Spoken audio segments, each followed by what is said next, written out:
meron akong pangarap na pag sa pamilya ko, pag nagkapamilya ako, kung ano may yung hindi ko nakuha nung bata ako, gusto kong ibigay sa kanila. Bali po kasi yung chances po kasi dito, hindi naman po ako ma-promote for regularity. After my graduations, bumiyahin na ako ng Singapore. Nandun ang opportunities ko in order for me to, I could say, fight for a living na magbigay ng magandang kinabukasan ng anak namin. Kasi dito sa sa Pilipinas, not enough yung yung sahod as being is food server or bartender. So yung wage ko po sa dalawa kong anak, single mother, hindi ko po kayang masustain ko ano po yung kailangan nila. So nag-decide po akong magsumubok sa abroad.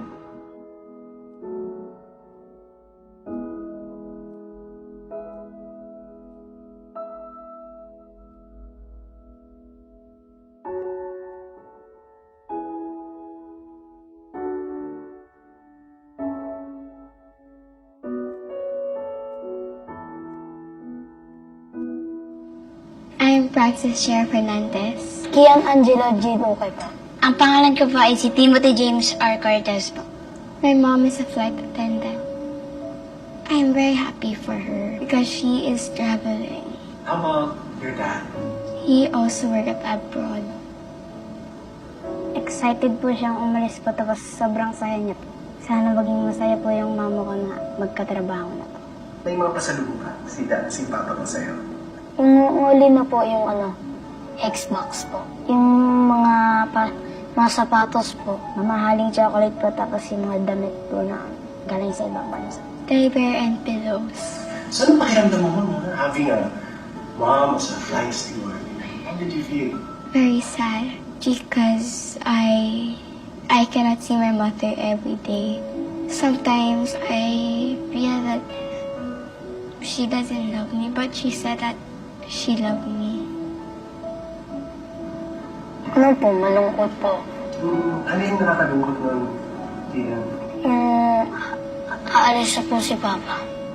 Yung pagpasok niya po sa airport, lumuha po yung mata ko tapos nalungkot po ako. Gaano kalungkot? Sobra po. Anong magpapasaya sa'yo? Nag-outing po. Sama-sama po kami. Nung nakarating na po siya sa akin, masaya po ako pag nandito po siya sa Pilipinas. I wish that my dad can find a good work here at Philippines and the same as my mother. Sana po, andito na lang siya. Para kumpleto po kami. Ano po, magtrabaho na lang po sa Pilipinas para hindi na po umalis papunta sa iba't ibang lugar po.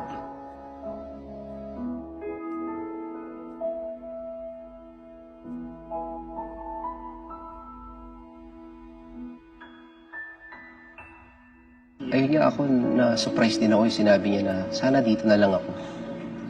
So, sabi ko nga, gustuin ko man, pero wala, di ko pa magawa.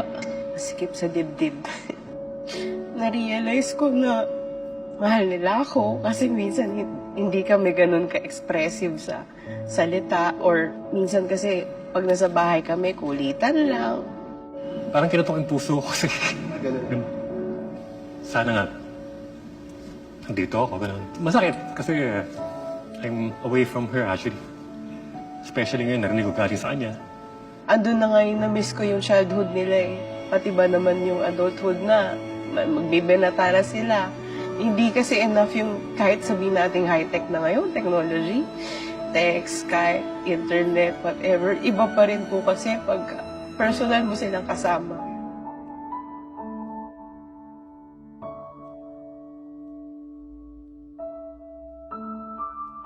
That you.